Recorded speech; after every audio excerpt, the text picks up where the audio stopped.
Hello friends, welcome back. स्वागत है आप सभी का। तो नेचुरल गैस के ऊपर हम आपको नेक्स्ट डे के लिए बताते हैं कि क्या टारगेट रह सकते हैं। तो शुरुआत कर लेते हैं कि 4 जुलाई 2023 यानी कि ट्यूसडे को क्या टारगेट रह सकते हैं नेचुरल गैस में। तो यहाँ पे सबसे पहले फंडामेंटली बात कर लेते हैं कि नेचुरल गैस को क्या चीज़ें हैं जो कि इम्पैक्ट डाल रही हैं। आप यहाँ पे देख सकते हैं कि एक उछाल हमें देखने को मिला था, लेकिन आज के दिन जो है गिरावट हमें देखने को मिली है, और जो गिरावट आई है उसके बाद ये साइडवेज रहा है। अब यहाँ पर चीज़ें जो हैं काफ़ी ज़्यादा अभी भी पॉजिटिव है नेचुरल गैस के लिए।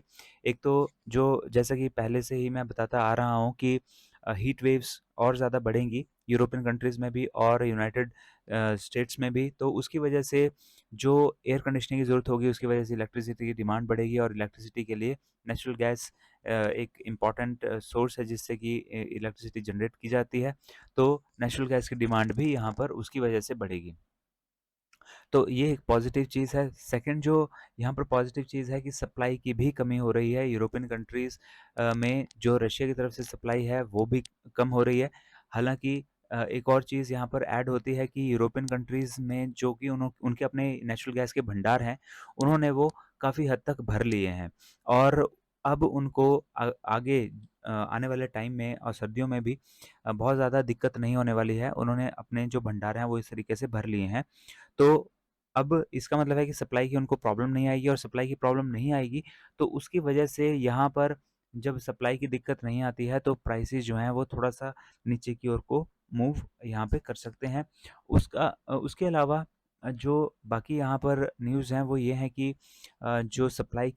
जो यहाँ पे सप्लाई है वो और ज़्यादा बढ़ी है यूनाइटेड स्टेट्स में भी, क्योंकि फ्रीपोर्ट प्लांट जो पहले से बंद पड़ा हुआ था वो अब कंटिन्यूसली पूरी अपनी कैपेसिटी के साथ चलना शुरू हो गया है।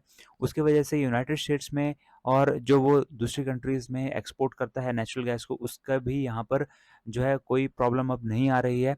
तो सप्लाई बढ़ रही है, और अगर सप्लाई यहाँ पे बढ़ रही है तो उसकी वजह से गिरावट भी हमें देखने को मिलेगी। तो यहाँ पर ये जो गिरावट हमें देखने को मिली है वो स्पेशली इन्हीं चीज़ों की वजह से है कि जो सप्लाई है वो उसमें इंक्रीज़ आया है। लेकिन सप्लाई इंक्रीज़ तो आया है, लेकिन अभी भी डिमांड जो है और ज़्यादा बढ़ रही है। तो यहाँ पर ये ऊपर की ओर को भी मूव कर सकता है, लेकिन चांसेस नीचे के भी हैं। तो इंट्राडे में दोनों ही चीज़ें हो सकती हैं। हमने पहले भी बहुत बार देखा है एक साथ। तो यहाँ पे टारगेट्स के लिए हम यहाँ पे बात कर लेते हैं। तो यहाँ पर क्या लेवल्स हमारे रह सकते हैं।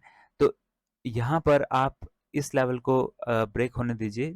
यहाँ पे छोटा सा ट्रेड आप ले सकते हैं, या फिर एक इंडिकेशन के तौर पर अगर इस लेवल को ये ब्रेक करता है, ये लेवल है 2 टू 3.5 का। अगर कल नेचुरल गैस अगर ग्रीन कैंडल की क्लोजिंग देता है ऊपर इसके ऊपर, तो उसके बाद हमारा जो टारगेट है वो 2 टू 5.3 रह सकता है, और इसके ऊपर भी अगर ग्रीन कैंडल की क्लोजिंग आती है तो नेक्स्ट टारगेट हमारा रह सकता है 2 टू 7.6 का। और ग्रीन कैंडल की क्लोजिंग अगर इससे ऊपर भी आती है, 1 आवर वाले टाइम फ्रेम की हम बात कर रहे हैं, तो उसके बाद हमारा नेक्स्ट टारगेट 230.5 का रहेगा।